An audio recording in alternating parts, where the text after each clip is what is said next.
કેમ છો મારા વાલા વિદ્યાર્થી મિત્રો? નમસ્કાર. નોલેજ પાવર શૈલેષ યુટ્યુબ ચેનલમાં આપનું હાર્દિક સ્વાગત છે. આજે આપણે બ્લુપ્રિન્ટ આધારિત પ્રશ્નોની ચર્ચા કરીશું. વિષય છે પર્યાવરણ. તમે બધા તૈયાર છો ને? ચાલો ત્યારે. બ્લુપ્રિન્ટ આધારિત પ્રશ્નપત્ર. આ પ્રશ્નપત્રમાં પૂછાયેલા પ્રશ્નો, લેવામાં આવેલા પ્રશ્નો, ટૂંકા પ્રશ્નો, લાંબા પ્રશ્નો અને ક્યાંક વિકલ્પોનો ઉપયોગ કરેલો છે. વાર્ષિક પરીક્ષામાં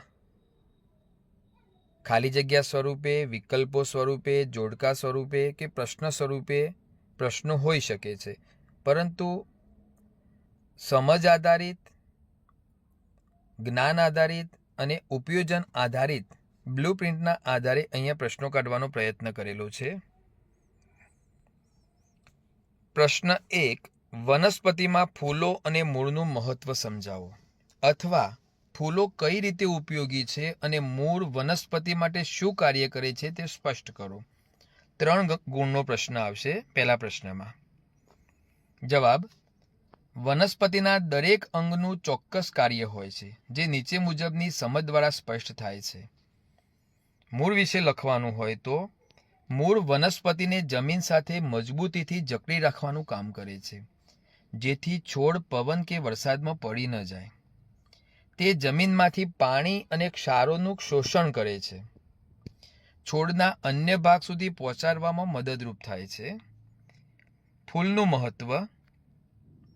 ફૂલ વનસ્પતિનું સૌથી સુંદર અને આકર્ષક અંગ છે. તે તેના રંગ અને સુગંધ દ્વારા જીવજંતુઓને આકર્ષે છે, જે પરાગનયનમાં મદદરૂપ થાય છે. ફૂલમાંથી જ ફળ અને બીજ બને છે, જેના દ્વારા વનસ્પતિના નવા છોડનો જન્મ થાય છે. વિવિધતાની વાત કરું. દરેક વનસ્પતિના ફૂલના આકાર, રંગ અને સુગંધ અલગ અલગ હોય છે, જે તેમની આગવી ઓળખ છે. પ્રશ્ન 2 ની અંદર 1 ગુણનો પ્રશ્ન પૂછાશે, જે જ્ઞાન આધારિત હશે. કયા પક્ષીની ચાંચ લાલ રંગની અને અણીદાર હોય છે, જે તેને ફળ ખાવામાં મદદ કરે છે? જવાબ: પોપટની ચાંચ લાલ રંગની અને અણીદાર એટલે કે વાંકી હોય છે, વળાંકવાળી હોય છે. 3 ગુણ સમજ આધારિત પ્રશ્ન પૂછાશે. પક્ષીઓના પંજામાં જોવા મળતી વિવિધતા કઈ રીતે તેમને મદદરૂપ થાય છે? કોઈ પણ 2 ઉદાહરણ આપી સમજાવો. જવાબ: પક્ષીઓના પંજાના આકાર અને બનાવટ તેમના ખોરાક અને રહેઠાણ પર આધારિત હોય છે, જે નીચે મુજબની વિવિધતા ધરાવે છે. પાણીમાં તરવા માટે બતક જેવા પક્ષીઓના પંજાની આંગળીઓ ચામડીથી જોડાયેલી હોય છે. આ પ્રકારની બનાવટ તેમને પાણીમાં હલેસાની જેમ તરવામાં મદદ કરે છે. ઝાડની ડાળી પકડવા માટે કાગડો કે ચકલી જેવા પક્ષીઓના પંજા એવી રીતે હોય છે કે તેઓ ઝાડની ડાળીઓને મજબૂતીથી પકડી શકે અને ડાળી પર બેસીને આરામ કરી શકે છે. શિકાર પકડવા માટે બાજ કે ગરુડ જેવા શિકારી પક્ષીઓના પંજા ખૂબ જ મજબૂત અને નોરવાળા હોય છે, જેનાથી તેઓ જીવતા શિકારને સરળતાથી પકડી અને ફાડી શકે છે. પ્રશ્ન 3 1 ગુણનો પ્રશ્ન છે, જ્ઞાન આધારિત પ્રશ્ન હશે. તેજલ તેના ગામથી અમદાવાદ શા માટે આવી હતી? જવાબ: તેજલ તેની માતાના ઈલાજ માટે, સારવાર માટે અમદાવાદ આવી હતી. ઉપયોજન આધારિત પ્રશ્ન. અમદાવાદમાં મામાના ઘરે પાણી ભરવા માટે તેજલને વહેલી સવારે લાઈનમાં ઊભા રહેવું પડતું. જો તમારા ઘરે 24 કલાક પાણી આવતું હોય તો તમને કઈ સગવડતા વધારે મળે? જવાબ છે: મારો સમય બચે છે અને અમારે પાણીનો સંગ્રહ કરવાની કે વહેલા ઉઠીને લાઈનમાં ઊભા રહેવાની ચિંતા રહેતી નથી. જ્ઞાન આધારિત પ્રશ્ન 2 ગુણનો.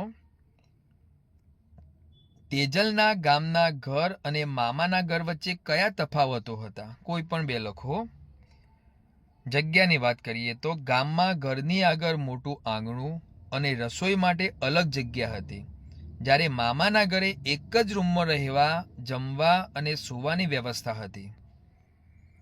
પાણીની વાત કરીએ તો ગામમાં નદી કે તળાવે પાણી ભરવા જવું પડતું, જ્યારે મામાના ઘરે જાહેર નળ પર પાણી ભરવા માટે લાઈનમાં ઊભા રહેવું પડતું હતું. પ્રશ્ન 4માં પ્રકરણ 14માંથી પ્રશ્નો પૂછાશે. ઉપયોજન આધારિત પ્રશ્નો હશે.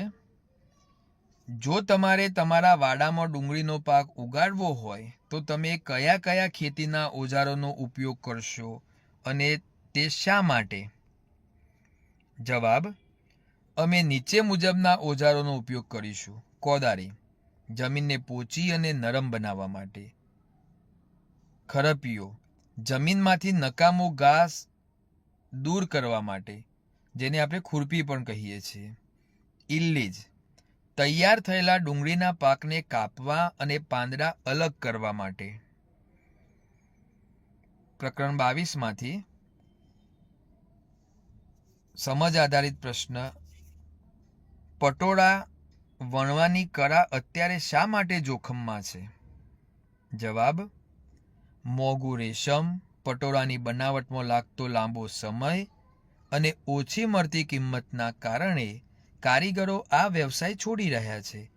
તેથી આ કળા જોખમમાં છે. જ્ઞાન આધારિત પ્રશ્ન 2 ગુણ. પાટણના પટોળાની મુખ્ય વિશેષતાઓ જણાવો. જવાબ: પટોળાની મુખ્ય વિશેષતાઓ નીચે મુજબ છે. ટકાઉપણાની વાત કરીએ તો પટોળાનું કાપડ એટલું મજબૂત હોય છે કે તે ફાટી જાય પણ તેનો રંગ જતો નથી. ડિઝાઇન, તે બંને બાજુ એક સરખી ભાત ધરાવે છે, તેથી તેને બંને બાજુ પહેરી શકાય છે.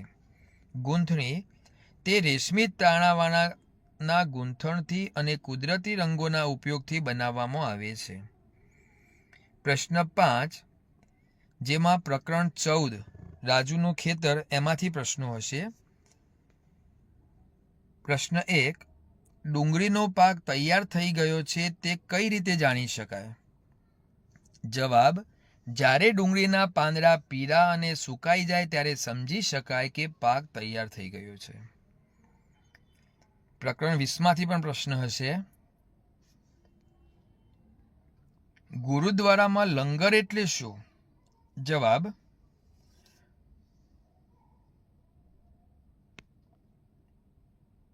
આગળનો પ્રશ્ન ફરી છપાઈ ગયેલો છે.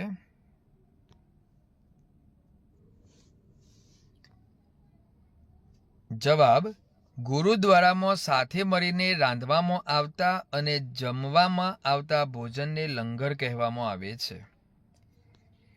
સમજ આધારિત પ્રશ્ન 2 ગુણનો હશે, જેમાં સમૂહ ભોજન સાથે મળીને જમવું થી બાળકોમાં કયા કયા ગુણનો વિકાસ થાય છે?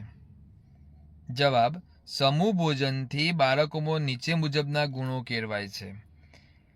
1. સંપ અને સહકાર, સાથે મળીને કામ કરવાની અને જમવાની ભાવના જાગે છે. સમાનતા, ઊંચ નીચના ભેદભાવ વગર બધા એક સાથે બેસીને જમે છે, જેનાથી ભાઈચારો વધે છે. પ્રશ્ન 6માં પ્રકરણ 24માંથી પ્રશ્ન પૂછાશે. મસાલેદાર વાનગીઓવાળા પાઠમાંથી.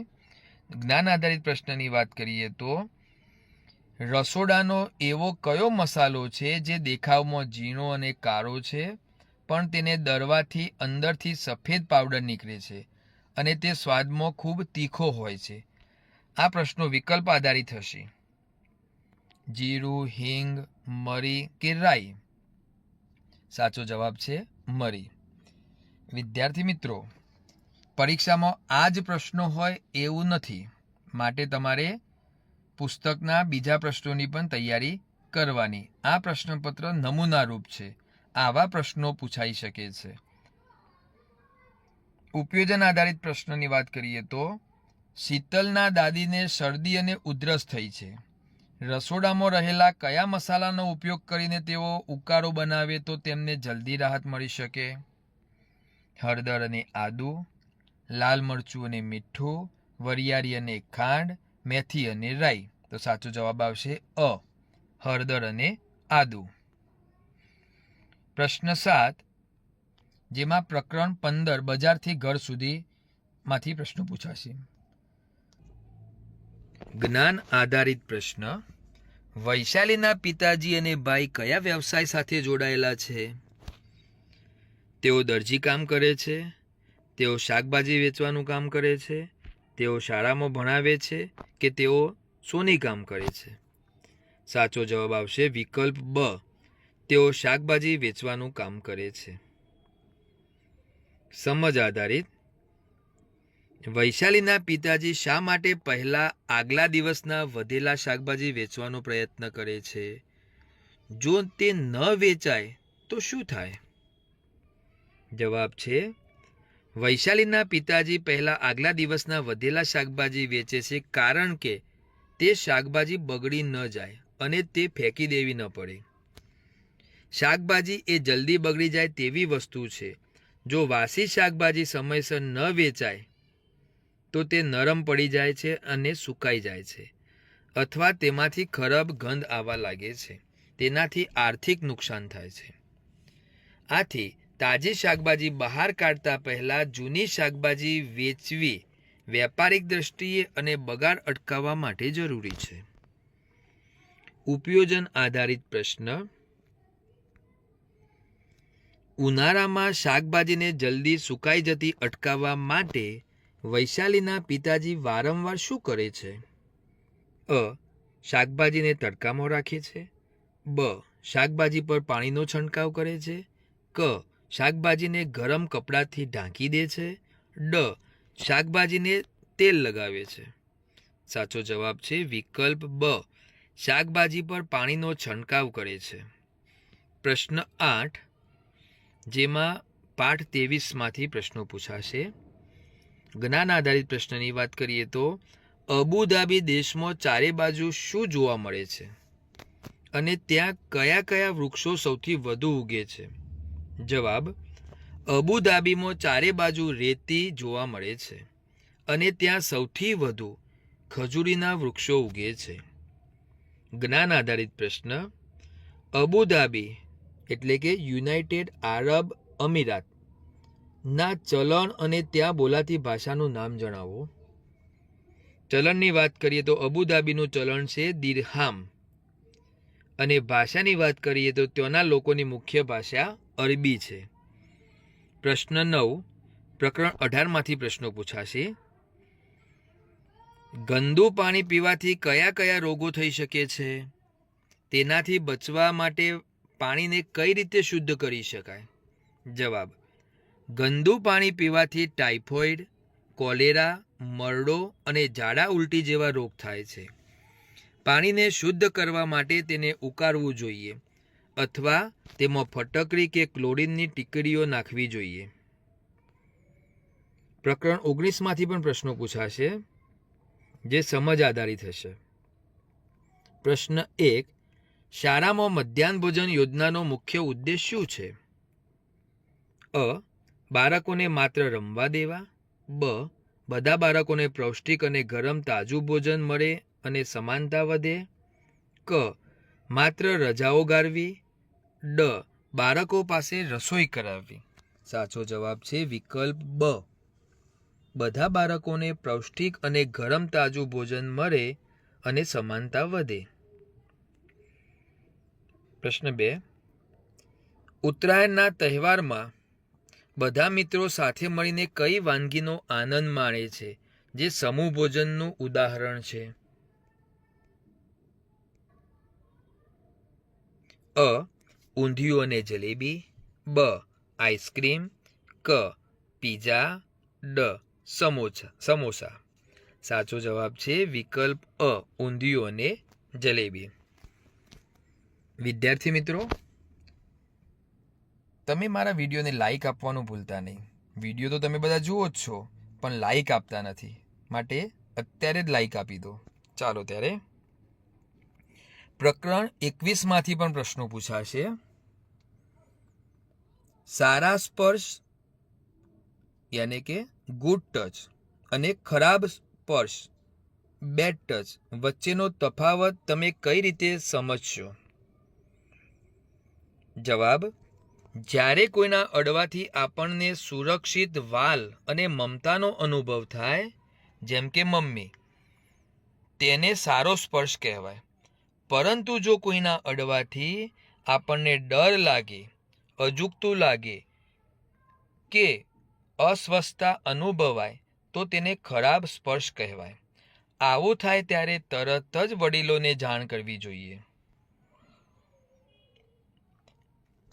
મમતા અને અક્ષયના ઉદાહરણ દ્વારા ભેદભાવ વિશે તમે શું સમજ્યા?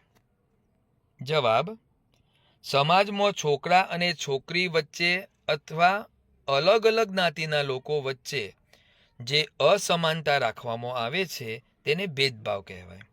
આપણે કોઈ પણ વ્યક્તિ સાથે તેના પહેરવેશ, ખાનપાન કે જ્ઞાતિ આધારે ભેદભાવ રાખવો જોઈએ નહીં. પ્રશ્ન 10, જેમાં પ્રકરણ 25માંથી પ્રશ્નો પૂછાશે. આ પ્રશ્નો વિદ્યાર્થીએ પોતાના જિલ્લાના નકશાના આધારે વિચારવાના છે. 1. કૌશલ્ય આધારિત પ્રશ્નની વાત કરીએ. જો તમારે નકશામાં તમારા જિલ્લાની સરહદને સ્પર્શતા અન્ય જિલ્લાઓ શોધવાના હોય તો તમે નકશામાં કઈ દિશામાં જોશો?